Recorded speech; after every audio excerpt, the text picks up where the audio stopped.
Good afternoon. Hello, everybody. This is Ebtehal, a third-year PhD student in the University of Edinburgh. Today, I'm here to talk about my publication for Max Policy Sharing for Multi-Agent Reinforcement Learnings for Autonomous Mobility on Demand. So at the beginning, let's start talking about the application, the Autonomous Mobility on Demand. So the term is autonomous mobility on demand system, refer to how to utilize the autonomous vehicles to serve on-demand requests by passengers, which is just a practical copy of the classical problem called dial-a-ride problem that's appeared at 1978, which is a subset of vehicle routing problem with pickup and delivery. Another variation of this application is autonomous delivery on demand, which is the same version of autonomous mobility on demand, but instead of passengers, we have orders to deliver from a point to point. Now, the main challenge in this field can be categorized in two different scales. For the long-term demand distribution, we want to improve the service of autonomous mobility on demand based on some criteria in order to improve the productivity of the service. And this would happen by responding to spatial and temporal demand of the service. And on the short term, we are trying to utilize the vehicle assignment problem by maximizing the fleet utilization for the short-term assignment for vehicle to order assignment, and also to improve the customer experience for waiting time and reducing the empty miles.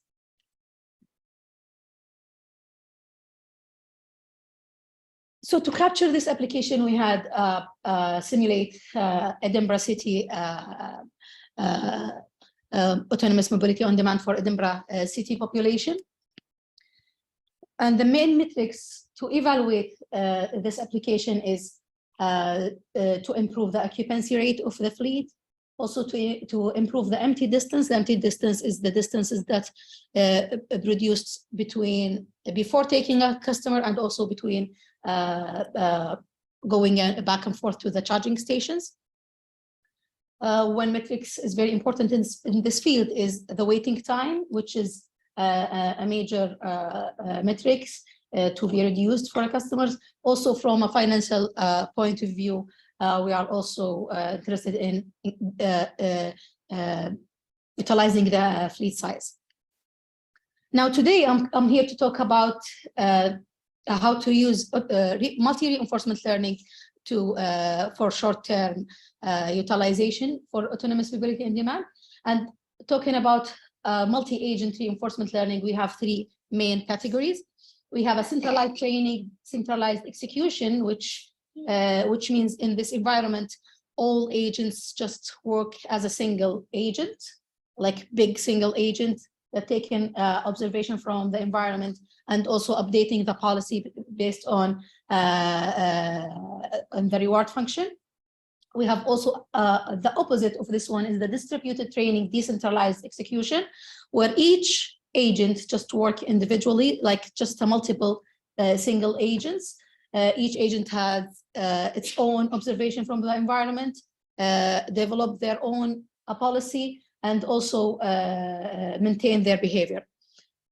The drawback of the first approach is that although the performance get more accurate, but this kind of approach scale poorly, because whenever the problem increases, the state space will increase correspondingly.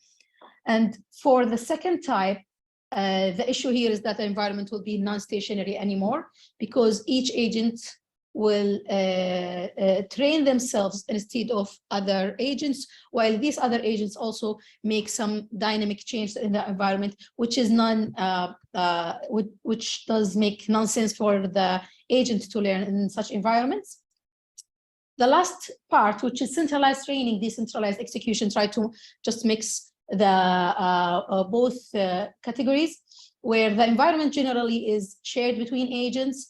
Each agent works individually, but there should be shared information during their learning.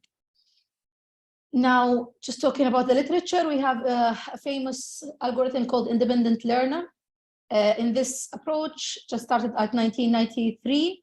Each agent worked greedily in the environment, tried to improve their policies, tried to get reward as much as possible with don't care about other agents.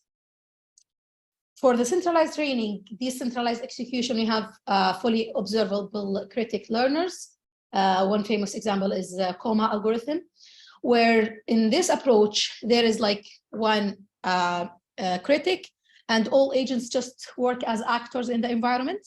And this critic will learn from the agent's behavior during their execution in the environment for the total joint action that is also be decomposed to agents to learn during that time. There is another variation of this technique called value function factorization or value function decomposition. In this approach, again, each agent works independently, but there is a central critic that evaluates each agent and compute the joint action value, and then decompose these action values into each agent. So today I'm here to talk about how to use this approach for the application of autonomous mobility on demand. There are some few research talk about the same problem. So we had the rebalancing issue, which is a famous issue in autonomous mobility on demand, where each like robotaxi have to serve some demands, but also they have to take care of others taxi to do rebalancing and improve the quality of the service. At 1912, Florian and others proposed cascade-based reinforcement learning technique to solve this problem.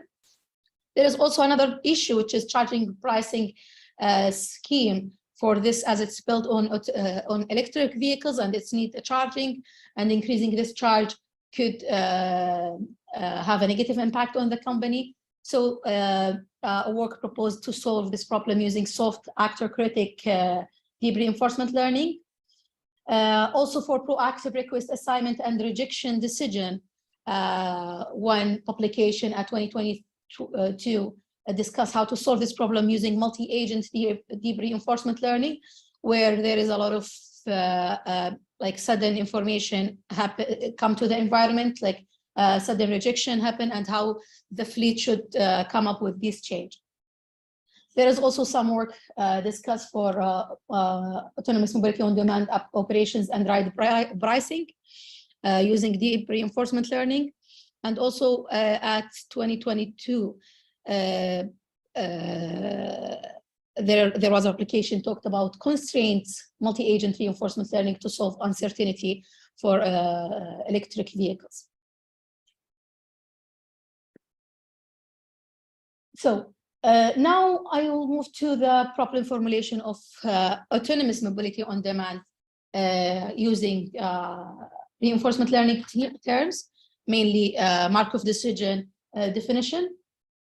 So the part on the left is just a traditional formulation for reinforcement learning. We have a state, and each state is defined by the vehicle location, time, battery level, and bidding value. We have a set of actions like taking order, recharging, bidding, and also no operation. We have a set of agents with number n, and the reward function here is designed to just like appreciate agent for taking order, and also for doing a bid, where a bid is just to communicate with other taxis to either take an order or lift. So these two actions will be appreciated by the system. The recharge get a negative reward. So in order to try to let the agent learn to take an order, but also to maintain their recharge. So no greedy behavior anymore. So our definition here is to try to define this kind of learning, which is consensus learners, as follow. So we will have a set of policies for each agent during their learning phase. And after a period of time, we will have like a meeting where each agent vote what is the best action to take based on their experience. Now we have n function means n is just a number that just like a number showing how much this action is better for this state. And after that, each agent should update their own policy, depends on these values. So to evaluate our approach, we have multiple single agent, like independent learners, which we called it multi-agent, but these agents are fully independent. No agent take care of other agents. So for IQL, the red one is independent Q learner, and our approach is the shared IQL. So that means each agent works independently, learn independently. After a certain time, they start sharing their conclusions. So what we suggest here is to control this sharing information based on epsilon. So for reinforcement learning guys, they know what is epsilon. Usually epsilon is the learning rate. There is a kind of exploration and exploitation phases during learning. So agents should start exploring, like kids, just start exploring the environment, just knowing what is the best action and worst action, doing a lot of mistakes to learn more. And during the time, this learning rate should be reduced, means that the agent should learn from their own experience, not all, don't have any more exploration.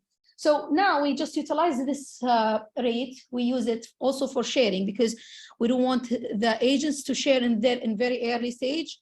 Although this is the one conclusion because we already starting by sharing and the result was horrible at that time.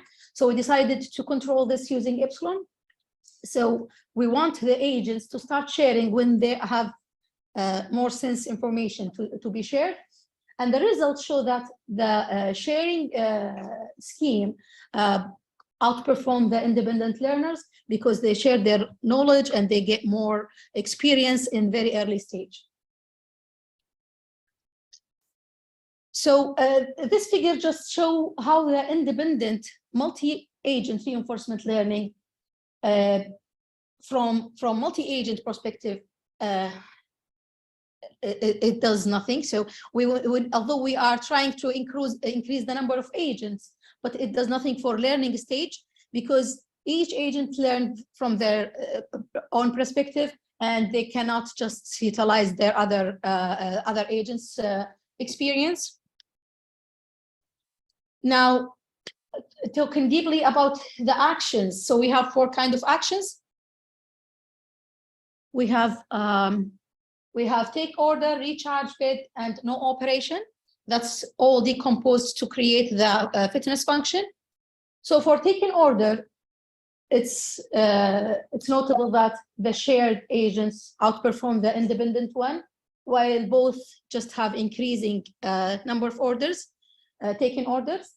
The recharging action, it's very interesting here to note that the recharging action starts being low, then increased within the time, because each agent learn from the beginning that they will gain very big reward when they take an order, but within the time they make, by taking a lot of orders, they consume their battery, which lead to more recharging action. So the recharge action start also be increased, which also penalized for the agent. So within the time, it's good to note also for the independent learners that the agents start being balanced. If we just mix these 2 pictures, the first and second from the left, we will find that the recharging action being more stable means that the agents do not need to have more recharging action, but also they have more productivity, which is a sign that they have being more cooperative. The bidding action also increased, which is a part of taking orders. The no operation action start being low, then increase, then become low, which also a good indicator for how this fleet being more productive in the environment. Now, we want to discuss these results on autonomous mobility on demand field. So at the field, we talked at the beginning, take care of the waiting time, the number of completed orders, the empty miles generated. So now we are talking about the performance indicator for autonomous mobility on demand. We will see that the independent learner, the shared independent learner outperformed the independent learners in terms of completed orders. Also, the average empty miles. The empty miles, by definition, is the miles that's generated with no sense, like just moving around the city without any customers. So these counted as empty miles. The miles going to the charging station and back from the charging station also is an empty mile. So there is a significant reduce in the empty miles, and this is caused by the negative reward here. So the agents start being more productive by being more cooperative. Because one of case that make very significant empty miles is that when there is an order and independent agent decide to take this order, which is far away, then another independent agents also decide to take this order. And whenever the first one arrive, the order is lost. So that's make a huge empty miles for the fleet. Out of charge events. So the out of charge events is reduced, and this is also an indicator for more cooperative behavior for both. For both of them, caused by negative reward. Yeah, this is all for this publication, and we are trying to commercialize this for autonomous delivery on demand. Me and our team in the University of Edinburgh try to work on autonomous delivery on demand product for robots that's used for delivery services, for restaurant delivery service. We succeeded to gain 40K pre-seed fund, and for more information, if anyone interested in this, you can follow this site. And as a conclusion, we talked today about the max policy sharing approach and how it's outperform independent learners by definition. And this improve the autonomous mobility on demand indicators in terms of completed orders, empty miles, number of lost customers, and number of outcharge events. We have still some questions about what could also improve this performance, because now we just only control it by epsilon value. We believe that we can also improve the teamwork more by having a more intensive experiment for this. Potential future research is to have more voted mechanism, because now we are working on equal voting mechanism. All agents just share their experience and voting for the best action, but we are looking for the weighted voting mechanism, and also to manage the sharing scheme based on their experience. This is all what I have today, and thank you very much for your attention, and I'm happy to hear any question.